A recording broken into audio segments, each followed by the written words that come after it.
Hello, everyone, and welcome back to my channel on finding your path to your best emotional and physical health. As always, please feel free to share this information with anybody who you think might need it, because there's a lot of people out there that are struggling with similar issues. And also, please hit subscribe so you can get new videos every time they come out, every couple days or so. And also, feel free to download my 5 free videos that kind of give you the underlying basis and foundation to help building your best emotional and physical health. So with that, I want to get into today's topic, which is a little bit more about this series that we've been doing on abandonment, childhood trauma, those kinds of issues that turn into relationship issues as we get older, and difficulties moving through the world and finding our place in the world.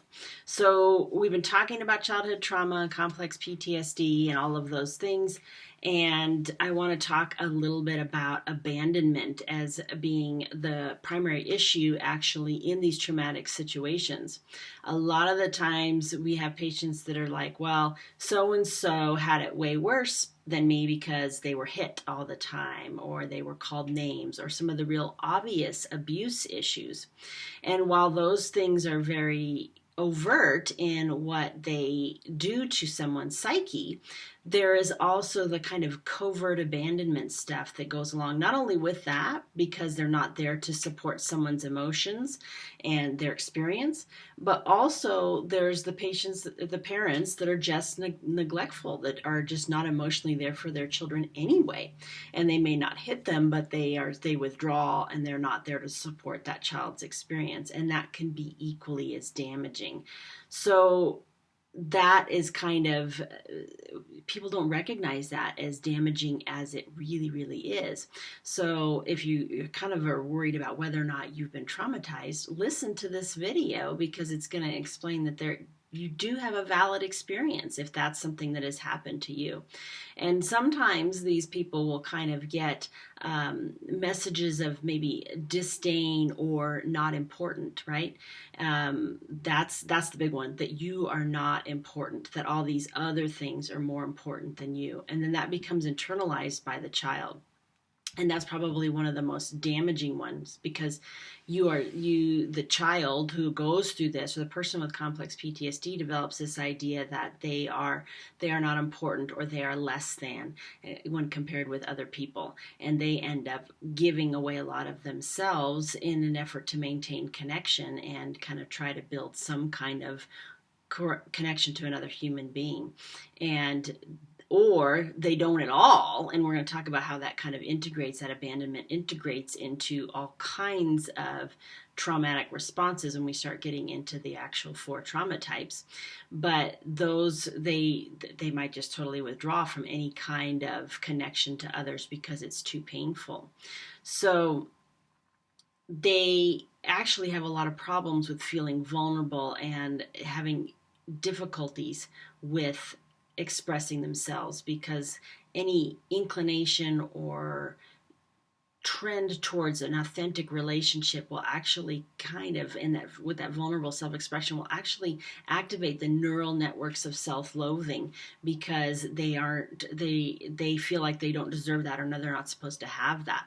So they will end up not having anyone to turn to, and then they will not build a relationship with people to turn to, because they associate the people that they should have been able to turn to with someone that is painful, or kind of leaves them abandoned and leaves them alone to deal with their issues. So if they cannot find like a replacement of, like, a lot of times they will get like a teacher or a coach or an older sibling, and while that can be somewhat of a healing relationship, typically it's not enough until they learn to kind of recognize some of these things that go on, or they heal the hurt that resulted from the abandonment of the parental figure, whether it be the mother or the father. So a lot of the times these kinds of situations and that feeling of pain and self-loathing continues through life, and they continue on with those negative feelings about themselves, and it can change into an appetite for a lot of other addictions sometimes, whether that be substances or food or even sex without connection, that kind of thing, because the addictive processes are there to try to distract from the pain of what's going on in their life. So they really, really struggle with kind of feeling accepted or developing this connection to other people, and they can project that into their self-perception.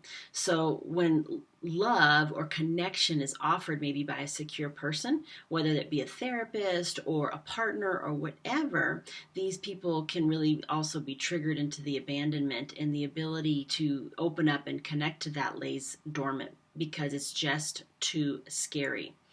So the sad part about this is that it really only can be healed when they are willing to take that risk for true intimacy. Like I said, and it's scary, and they don't always want to do it. So that's like, oh, I don't want to do any of that risk.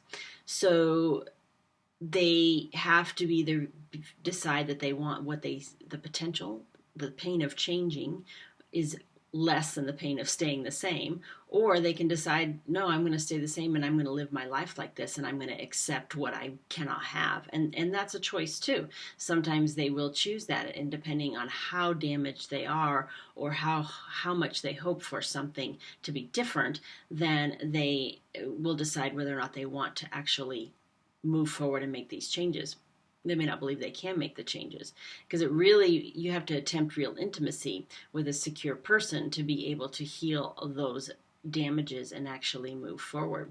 So whether or not they go into therapy or they take some risk with somebody in a relationship that is fairly secure and able to deal with that kind of stuff a little bit easier, and allow that person to really kind of struggle with their emotional flashbacks and those feelings of abandonment, or that they actually push people away, which we're going to talk about how a lot of them do, is push people away because, if I hurt you or push you away sooner, then you can do that to me.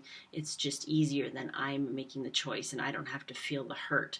Of course, that's kind of an oxymoron, because they end up feeling the hurt anyway, or the hurt, a loss of potential, loss of a relationship, and inability to be intimate with somebody.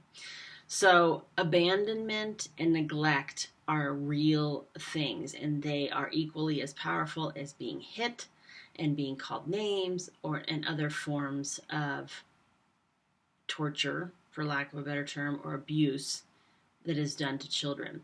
And it's just a sad thing, because maybe the parents didn't mean to do it. They didn't know any better. They were preoccupied with something else in their life. There's a lot of reasons behind this, and that can kind of be where there's differences between children and siblings as well. A lot of times we'll see, like, some older siblings may have done really well with their parent, but then a younger sibling comes along and there's some other kind of distraction in the life of the parents. Either it's infidelity or sickness or something else that's kind of causing issues for that parent. And then they are unable or unavailable to connect with their children as they see fit. Very rarely is it that they start out as really good parents or start out as bad parents and then learn how to be good parents. That's typically not how it works. But there are times when they start out to be good parents, and then something occurs in their life that makes them have difficulties providing for the younger children. And sometimes it can be as little as age, or it can be as much as an illness or something like that.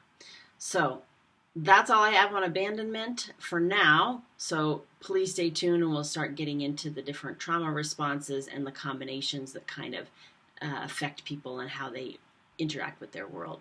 So thanks, everybody, and have a great day. Don't forget, if you feel like you need some personal coaching, we can definitely talk about that. Go ahead and connect with me on the website, and we'll get you taken care of.